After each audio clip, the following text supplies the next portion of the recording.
2PM naman sa Mandarin.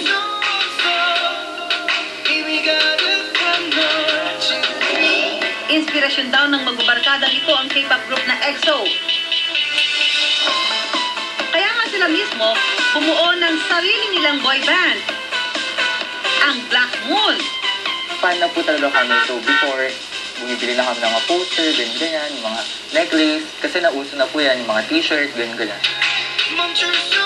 Mahirap man daw sabayan ng mga kanta ng kanilang idolo. Gayang-gaya naman daw nila ang EXO pagdating sa forma at dance moves.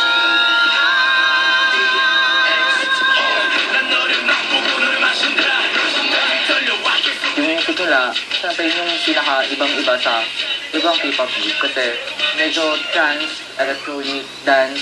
Kasi yung mas sikat na yun mas trending, yung upbeat, gano'n, yung pwedeng masayaw. Marami na nga rin silang memorabilia ng paborito nilang Korean boy band.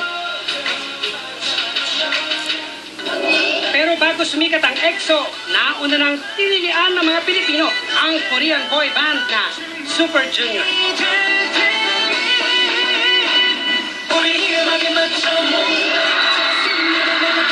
Katunayan, 3 beses na silang nag-concert sa Pilipinas.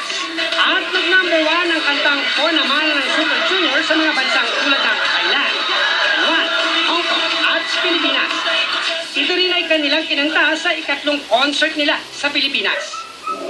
Noong isang taon, nag-concert din dito sa bayan ni Juan ang K-pop group na 2PM.